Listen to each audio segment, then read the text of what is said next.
You're listening to the Plumbing Sales Coach, where we give companies the strategies and skills to create a massive customer following. Fresh. Thank you for making us part of Spotify's top 10% most shared and followed podcast. And now, your host, Chris. What's up, everybody? Welcome back to another episode of the Fresh Approach. I'm your host, CF, the Plumbing Sales Coach. This is episode 334, and today we're going to talk about how sales are psychological. If you heard the last podcast, we talked about omniture and perfectum.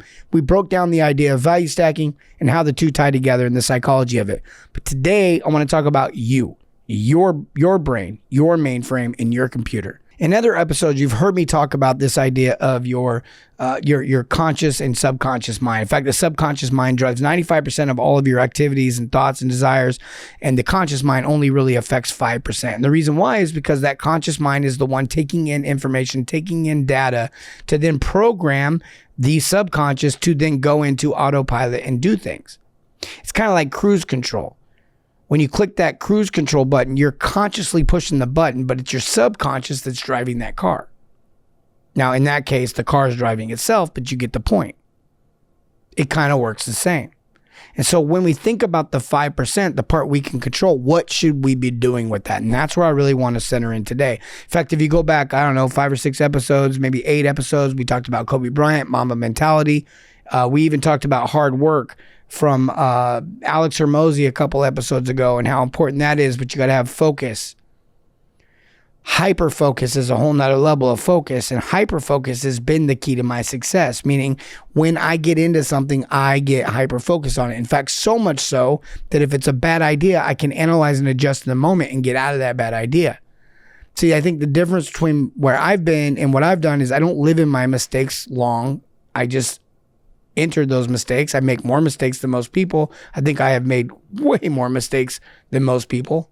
In fact, some people say, how'd you get to this level? I'm like, I just failed more. I failed a lot more. I failed a lot. And I was okay with it. It didn't define me. It corrected and helped me define my course, but it didn't define me. And that's been a big piece of it.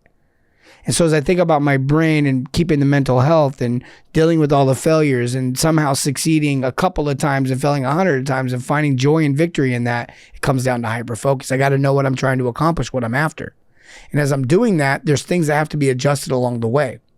So how do we do that? How do we know that? Well, first of all, as we're consciously thinking and reprogramming our subconscious, the subconscious is also intuitively telling us things. Okay, our spidey senses. You ever been in a room where you felt uncomfortable? You felt unsafe. Maybe you've been around someone. You're like, I don't feel good around this person. That's your intuition. Maybe if someone's trying to sell you something like this doesn't sound right. It's your intuition. It's your subconscious. You think it's your conscious, but it's your subconscious. Your subconscious is making you feel a certain kind of way, and your conscious is feeling it, wondering what it is.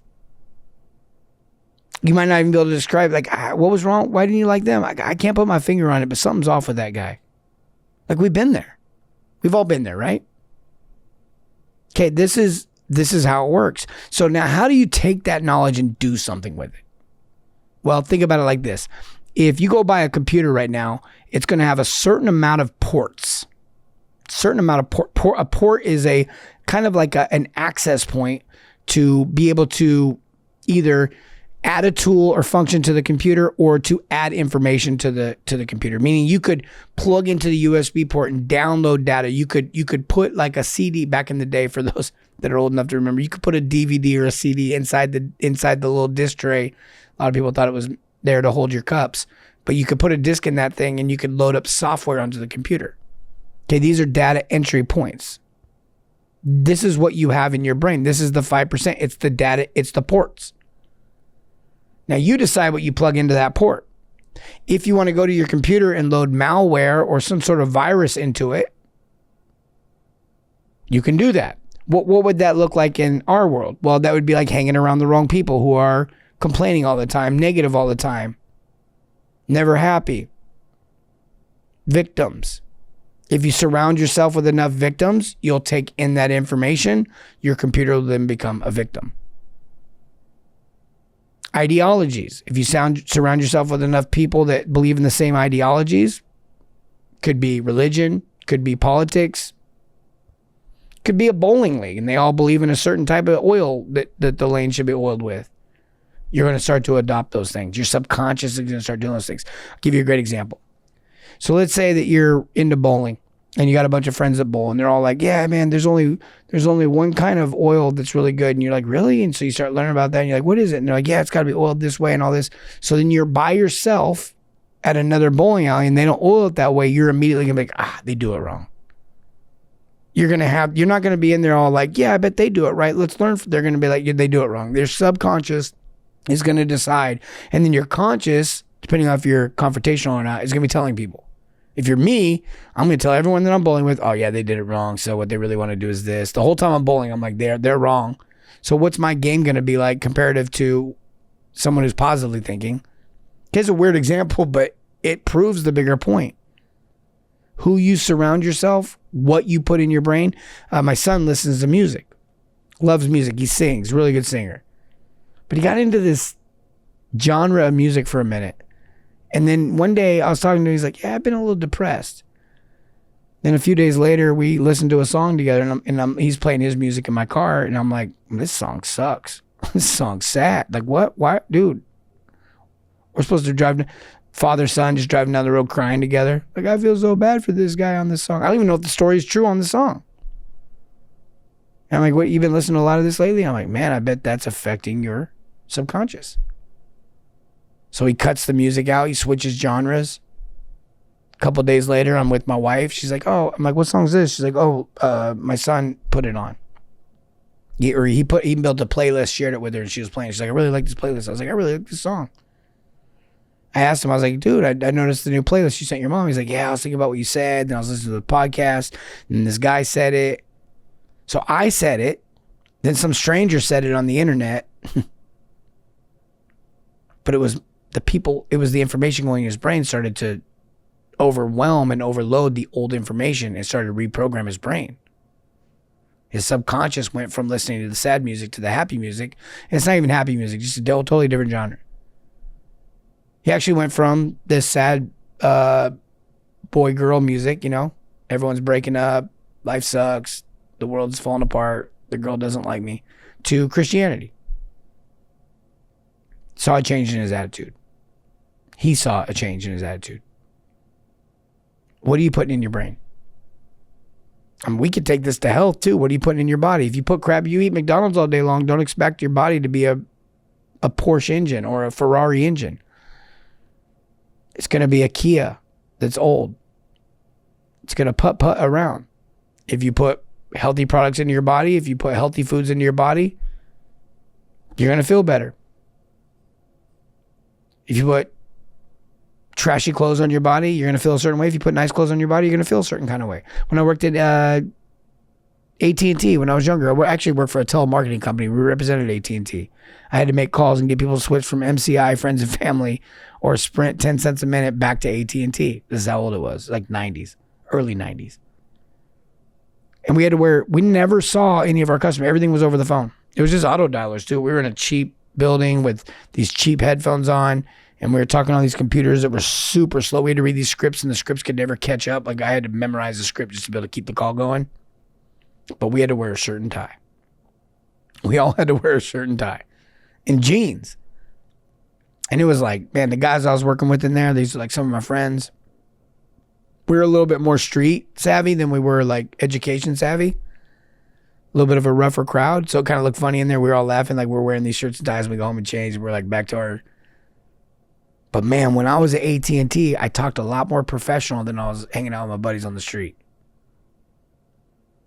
See, I was surrounded by different people. I was wearing my brain was being programmed. And they said, people can hear you smile through the phone. Look good, feel good, talk good.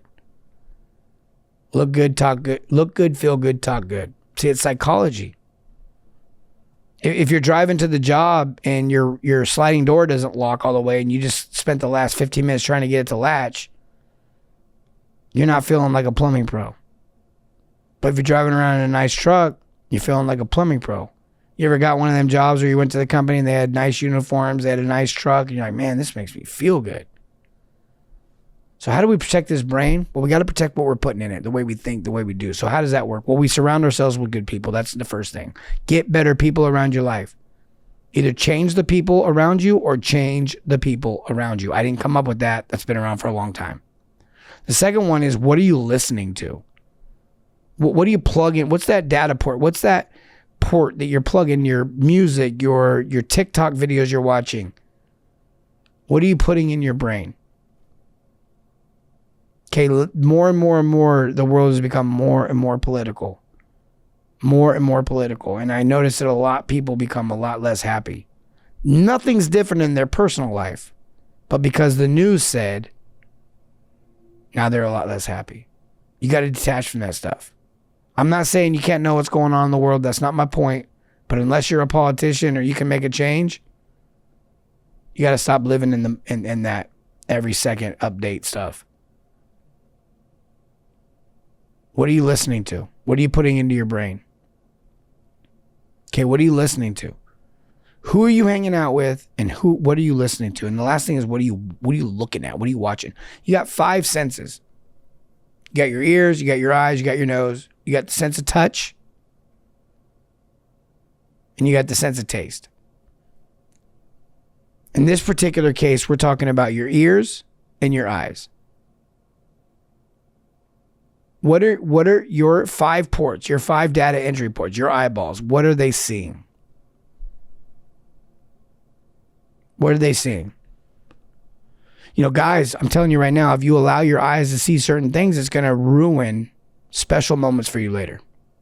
You know what I'm talking about. You got to protect your brain. It'll change the way you view people. It'll change the way you view the world. It'll change the way you view yourself. Now, what are we doing with our eyes? What are we doing with our ears? What are we hearing? What are we watching? What are we listening to? So when you think about it like that, it's the people that you're around. Change the people around you. Do not be the smartest person in the room. You want to be the dumbest. You always want to be the dumbest person in the room. That means you're surrounded by smarter people. That means you're going to become smarter. And once you outrank them, move on. Go get another group that can help you grow. Okay, then we talked about what are you putting in your brain. You know, protect your eyes, protect all that stuff. Protect your ears, kind of music you listen to, kind of everything you do. And the last thing I really want to hone in on. So those are more reactive. Those are more like everyday life stuff. But let's get proactive. Let's not just protect what we put in our brain. Let's go out and actually intentionally put things on our brain. That's called self-development. Books, podcasts, TED Talks, conferences. Just think about this. You go to a conference to get better. Maybe you go to a leadership development conference and you go there to get better. You're going to meet new people that also want to get better. You're going to hear and see things that are going to be better for your brain. Your senses, your ports, your data entry ports, they're going to be taking on better information. And as you think about how that starts to play out, it starts to change your life. It starts to change the way you think about things. I can't tell you how many times I've walked out of a conference and it is absolutely time compressed and accelerated my growth. Audiobooks is another great one. You can listen. I mean, as much as we're driving around in the trucks, we could be listening to audiobooks all the time. You know, time is such a precious resource that you can invest back into yourself. Are you doing that or are you wasting it? You got to be proactive. You cannot just drive around hoping that something good comes on the radio. Something good comes on somehow. Someone sends you a good video. You got to go find this stuff. I'll give you a couple names to research. Jim Rohn, Jimrohn. John C. Maxwell. Darren Hardy. Les Brown. Zig Ziglar. There are so many others I could go off on, but those are some great ones to start researching. Those are some great ones that you can start researching. These are good people, relationship-based sales. They want to make you better. They want to help you develop. They want to make you more. They're not just telling you how to get someone to do something. They're actually making you a better human while you get better at your craft, while you get better at your trade, while you get better at sales, while you get better at whatever it is you do. For books, there's a lot of books. Good to Great is a great book. Seven Laws of Leadership is a great book. Unreasonable Hospitality. This is a great book. Talks about customer service. The Disney Way. There are so many good books out there. Go to ChatGPT and say, hey, I want to get better at being a leader. I want to get better at having a more positive mindset. I want to get better at whatever. What books do you recommend that are audiobooks? It will find it and give it to you. Then you just got to go take the next step and buy it and listen to it.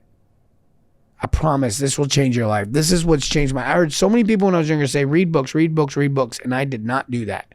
So I would go to conferences and I would basically get excerpts from the book. A speaker would come up there, speak on it, make a point, say what book he got it from, whatever. They were all learning from these books and these other people. So I had access to the same stuff that they had that was making them leaders and successful. But instead of going off and getting it on my own, I was going to them to get bite-sized. I was getting samples. Go to the root. If you like what I'm talking about, I'm getting it from somewhere too. Now, this is my own spin on it. This is my own experience on it. This is my life. This is what I've done. But at the same time, my mind was shifted and shaped by these influences, by this information, by these things. The Bible is another big one. I spent a lot of time in the Bible. I spent a lot of time in Scripture. I see it as an instruction manual for life. Why wouldn't I go back to the instruction manual if I believe that? You got to find something. If you don't like the results you're getting, you got to find something. And the idea that you're going to keep putting the same food in your body and you're all of a sudden going to get in shape. You're going to do the same activities every day. You're all of a sudden going to get in shape. The idea that you're going to put the same stuff in your brain, but it's all of a sudden going to get smarter and better and more positive and think bigger. It's not going to happen. It's not going to happen on its own. In fact, it's going to get worse. You're going to decline instead of increase.